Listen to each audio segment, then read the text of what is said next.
के पात पर उगेलन सूरज मल झाके झुके करेलू छठ बरतिया से झाके झुके करेलू छठ बरतिया से झाके झुके।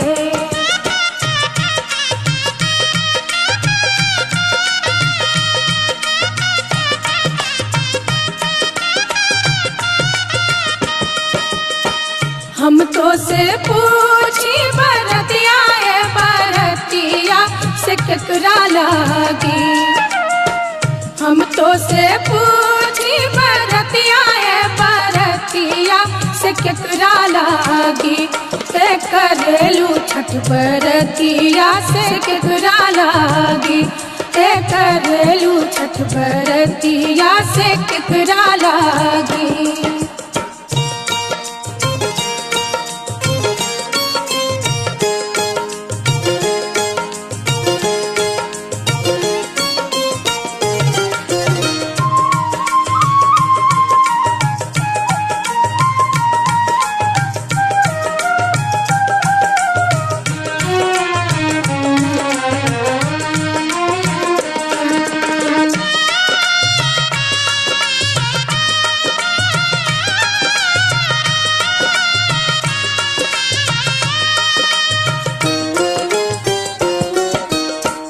हम रोजे बेटवा कवने ऐसन बेटवा से उनके लागी।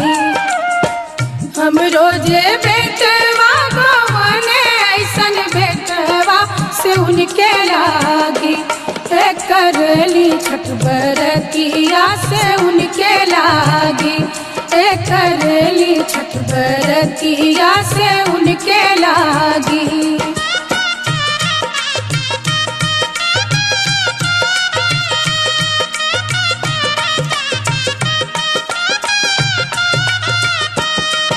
अमरूदिया के पात पर उगेलन सूरज मल झाके झुके। अमरूदिया के पात पर उगेलन सूरज मल झाके झुके करेलू छठ बरतिया से झाके झुके करेलू छठ बरतिया से झाके झुके।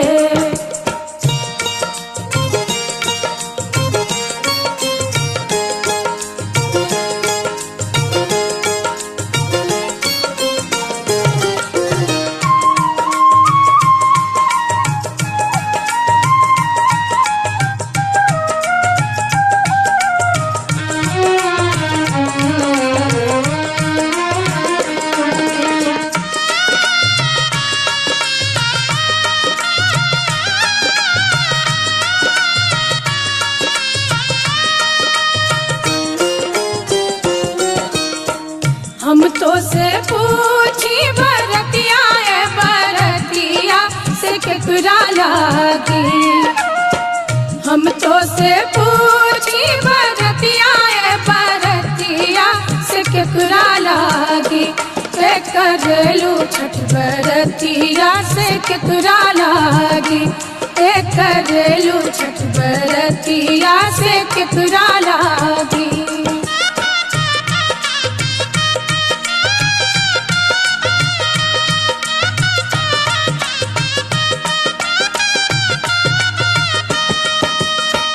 हम रोजे स्वामी कवन ऐसन स्वामी से उनके लागी। हम रोजे स्वामी कवन ऐसन स्वामी से उनके लागी करली छठ बरतिया से उनके लागी करली छठ बरतिया से उनके लागी।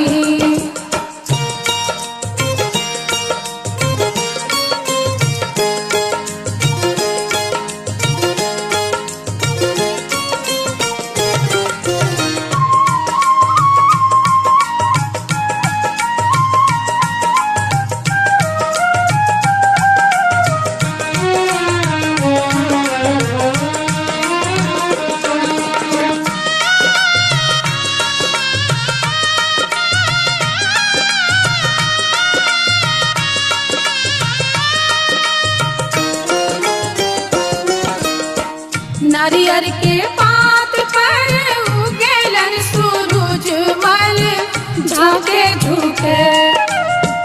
नारियर के पात पर उगेलन सूरज मल झाके झुके। करेलू छठ बरतिया से झाके झुके। करेलू छठ बरतिया से झाके झुके।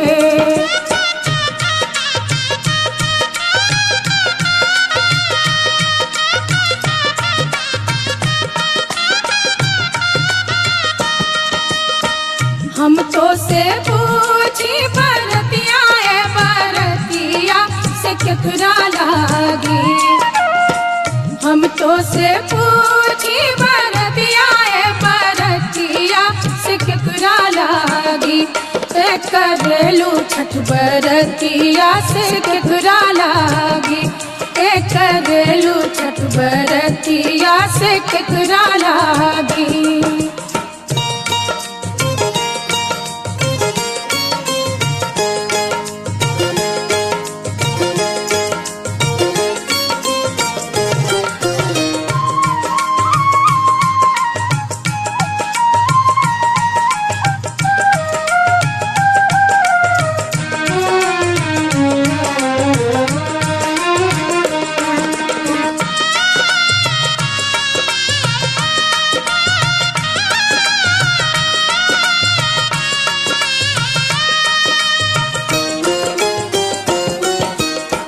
हम रोजे बेटी को बने ऐसन बेटिया से उनके लागी।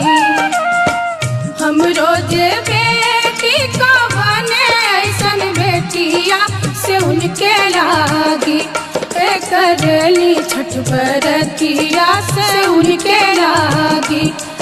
करेली छठ बरतिया से उनके लागी।